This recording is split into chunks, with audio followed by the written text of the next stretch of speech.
दोस्तों स्वागत है आप सभी का सुनील बौद्ध ऑफिशियल चैनल पर। हिंदू शब्द का मतलब क्या होता है, हिंदू शब्द का अर्थ क्या है, हिंदू धर्म में मूर्ति पूजा करते हैं या नहीं करते हैं, और सबसे पहले मूर्ति किसने बनाई, कैसे बनाई। दोस्तों बने रहें वीडियो पर। दोस्तों भारत में हिंदू धर्म को स्थापित करने में सबसे ज़्यादा योगदान अगर किसी का है तो वह बताते हैं दयानंद सरस्वती जी ने हिंदू धर्म का जो है प्रचार प्रसार बहुत ज़्यादा किया भारत में, जिसकी वजह से भारत में लोग वेदों को और शास्त्रों को पढ़ने लगे और उनके हिसाब से चलने लगे। दोस्तों उनका ही स्टेटमेंट हम बताएं जो कि उनकी ही किताब से हमने लिया है। उन्होंने कहा आर्य समाज सनातन वैदिक धर्म के मूल रूप को स्वीकार करता है। मूल वैदिक धर्म वेदों पर आधारित है और वेद में कहीं भी मूर्ति पूजा का विधान नहीं है। उस निराकार सर्वशक्तिमान ईश्वर की मूर्ति बनाई ही नहीं जा सकती। वह ईश्वर तो सृष्टि के कण कण में विद्यमान है। दोस्तों उनका कहना था हिंदू धर्म में यानी कि सनातन धर्म में, वैदिक धर्म में मूर्ति पूजा का कोई भी विधान नहीं है। और उन्होंने यह भी कहा है कि हिंदू कोई शब्द नहीं है और ना ही किसी भी वैदिक धर्म वाले लोगों को अपने आप को हिंदू बताना चाहिए। और उन्होंने यह भी कहा मूर्ति पूजा का चलन जैन धर्म में था, ना कि वैदिक धर्म में, फिर भी लोग मूर्ति पूजा करते हैं।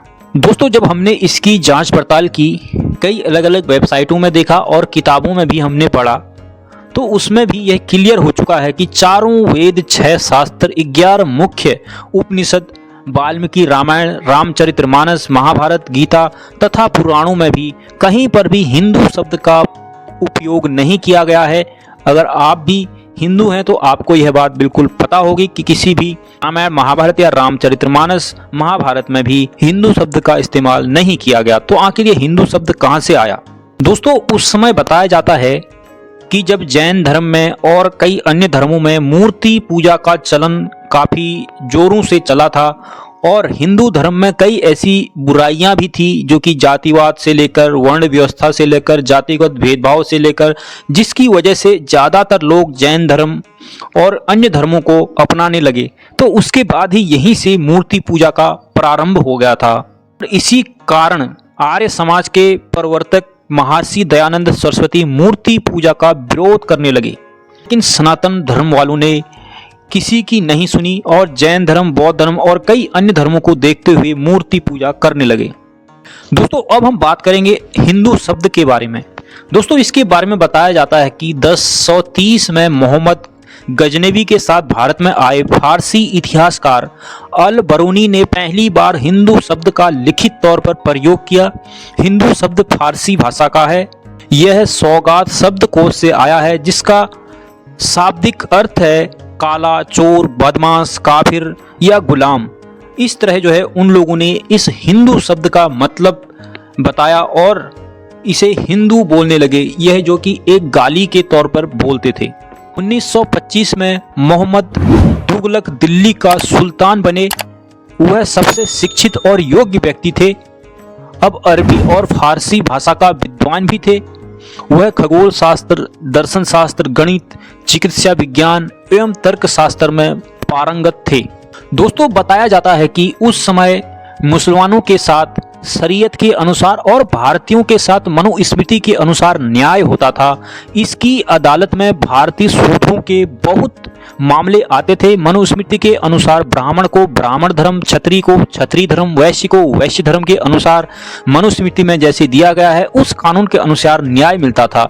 मगर दोस्तों उस समय शूद्रों को जो है तरह न्याय नहीं मिल पाता था, क्योंकि जब भी शूद्रों का मामला आता था तब शूद्रों के अंदर भी इतनी जातियों में बांट दिया गया था कि यह मामला इतना पेचीदा हो जाता था कि कई समय लग जाता था इनको न्याय मिलने में।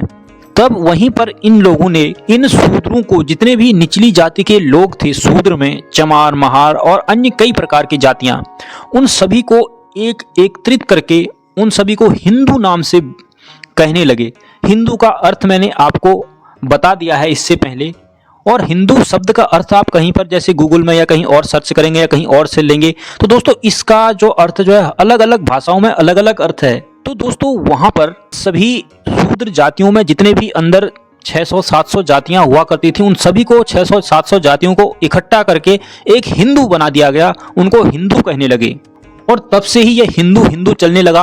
और जब इन शूद्रों की संख्या बहुत ज़्यादा होने लगी तो लोग हिंदू को ही धर्म के नाम से प्रचलित करने लगे। और जो कि आप सभी लोग जानते हैं, इसकी एक दूसरी कहानी भी है जो कि सिंधु नदी से रिलेटेड बताई गई है, वो भी मैंने अपने दूसरे वीडियो पर बताया था। लेकिन यह मैं महर्षि दयानंद सरस्वती जी के एक ग्रंथ जो कि सत्यार्थ प्रकाश के नाम से एक किताब है, उससे मैं आपको बता रहा हूँ। चाहे तो आप सत्यार्थ प्रकाश नाम की किताब को मंगा सकते हैं दयानंद सरस्वती जी की, और उन्होंने लिखा है 1875 में। इस ग्रंथ में दयानंद सरस्वती जी लिखते हैं कि हिंदू शब्द संस्कृत का शब्द नहीं है, यह मुसलमान शासकों द्वारा हमें दी हुई गाली है। इसीलिए उन्होंने कहा कि वह सभी लोग अपने आप को हिंदू नहीं कहें और उन्हें नहीं कहना चाहिए। अगर कोई ब्राह्मण व्यक्ति अपने आप को हिंदू कहने से अच्छा आर्य कहें। हमारा धर्म आर्य है, वैदिक है, ना कि हिंदू। दोस्तों, जैसे कि आप सभी लोग जानते हैं कि स्वामी दयानंद सरस्वती जी कट्टर ब्राह्मण थे और उन्होंने ही हिंदू धर्म का सबसे ज़्यादा प्रसार किया। उन्होंने सभी लोगों से यह अपील भी की कि वह कोई भी व्यक्ति हिंदू शब्द का इस्तेमाल ना करें और हिंदू शब्द के इस्तेमाल को बंद कर दिया जाए। दोस्तों, अगर आपको लगता है कि मैं गलत बोल रहा हूँ या गलत कह रहा हूँ तो आप सभी लोग सत्यार्थ प्रकाश नाम की किताब को मंगवा कर पढ़ सकते हैं। और जो भी मैं इस वीडियो पर बता रहा हूँ, कह रहा हूँ, ये मेरा अपना कुछ नहीं है दोस्तों। इसमें अलग अलग वेबसाइटों से और अलग अलग किताबों से लिया हुआ जो भी मटेरियल है उसी को मैं आप लोगों के सामने रख रहा हूँ। इसमें मेरा अपना कुछ नहीं है।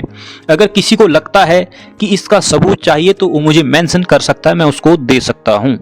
दोस्तों, वहीं पर इस किताब के ही माध्यम से महर्षि दयानंद सरस्वती जी खुद यह स्वीकार करते हैं और उन्होंने अपनी बात लिखी भी है। और जब वह थे उन्होंने कहा भी था कि हिंदू जो है मुगलों की दी हुई गाली है हमें, और हमें अपने समाज में इस हिंदू शब्द का इस्तेमाल नहीं करना चाहिए। दोस्तों, एक वेबसाइट में महर्षि दयानंद सरस्वती जी के द्वारा बताया गया, उन्होंने कहा था कोलकाता में स्थित सबसे बड़ी नेशनल लाइब्रेरी है, आप वहाँ पर्शियन डिक्शनरी में हिंदू शब्द का अर्थ देख सकते हैं। मैं हिंदू शब्द का जो अर्थ लिखा है, गुलाम, चोर, काले मुंह वाला, गंदा, हरिजन, लुटेरा, हारे हुए भारतीय, इस तरह के उस डिक्शनरी में हिंदू शब्द का अर्थ है, एक पारसी शब्द है।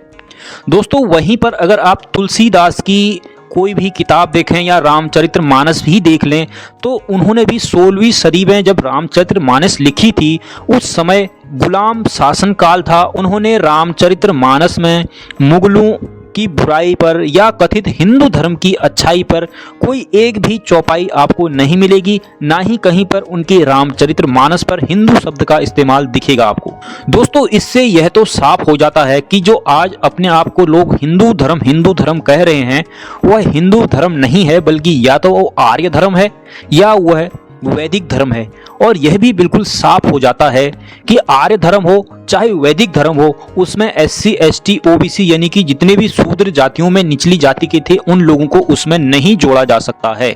दोस्तों, उस समय भी बताया जाता है कि जब मुगलों ने हिंदू कहकर सभी निचली जाति के लोगों को एकत्रित कर दिया तो उसमें ब्राह्मण और क्षत्रिय नहीं आते थे। लेकिन उस समय दोस्तों ब्राह्मण, क्षत्रिय और वैश्यों की जनसंख्या इतनी ज़्यादा कम थी कि बताया जाता है कि वह अगर किसी इलेक्शन में भी खड़े हो गए तो वह अपना ग्राम पंचायत का सदस्य भी नहीं बन सकते थे। इसलिए विचार मंथन करके अंततः उन्होंने 1915 में हिंदू महासभा का गठन किया और अपने आप को हिंदू बताया, हिंदू हितैषी बताकर प्रचार प्रसार किया। और सभी बहुसंख्यक और निचली जाति के लोगों को लगने लगा कि यह भी हिंदू है तो हम भी हिंदू हैं, जिसके कारण 1950 से आज तक भारत का पिछड़ा समाज उसे हिंदू हितैषी यानी कि अपना समझकर ही उनको वोट दे रहा है। और ब्राह्मण लोग बड़ी संख्या में चुनकर पार्लियामेंट और बड़े बड़े जगहों पर सत्ताधारी बने बैठे हैं और बहुजन समाज आज भी नहीं जगा है। दोस्तों, हिंदू शब्द का इस्तेमाल बताया जाता है 1918 में पहली बार इस्तेमाल हुआ था, जो कि एक धर्म के तौर पर हुआ था। उससे पहले यह एक गाली के तौर पर हुआ करता था। और दोस्तों, जो भगवानों की बात होती है तो कहीं पर भी हिंदू धर्म में यानी कि वैदिक धर्म में मूर्ति पूजा का कहीं पर भी उल्लेख नहीं किया गया है। और वहीं बताया गया है कि कई सालों बाद, जब वैदिक धर्म बनने के कई सालों बाद राजा रवि वर्मा ने, जिन्होंने हिंदू देवी देवताओं की पहली बार उनकी जो है मूर्ति बनाई, और उन्होंने भी अपने हिसाब से ही यह सब मूर्तियां बनाई हैं। किसी को नहीं पता कि भगवान की शक्ल कैसी थी कैसी नहीं थी। उनकी मूर्ति बनाने की वजह से ही लोग उनकी पूजा करने लगे और उनको ही भगवान का चेहरा यानी कि भगवान ही उनको चेहरे में दिखने लगे। लेकिन सत्य तो यह है दोस्तों, वह भी एक इंसान के द्वारा बनाई गई मूर्तियां हैं, जिन मूर्तियों की पूजा हिंदू धर्म में कहीं पर भी नहीं लिखा गया है। और यह भी किसी को नहीं पता कि आखिरकार असलियत में भगवान का चेहरा कैसा था, कितने हाथ थे, कितने पैर थे। दोस्तों यह सब इंसानों द्वारा ही किया गया है और इंसानों द्वारा ही यह सब कुछ बनाया गया है और इंसानों द्वारा ही यह सब धर्म और परंपराएं, रीति रिवाज बनाए गए हैं। दोस्तों आज के लिए इतना ही, मिलते हैं अगली वीडियो पर। आपकी क्या राय है कमेंट बॉक्स पर जरूर दें। और जो भी बातें मैंने कही है मैं फिर से कहना चाहूँगा कि मैंने अपनी तरफ से इसमें कुछ भी नहीं कहा है, जो भी है अलग अलग वेबसाइटों और अलग अलग किताबों से लिया हुआ है और जो कि किताब का नाम मैंने आपको बता भी दिया है। दोस्तों जय हिंद, जय भारत।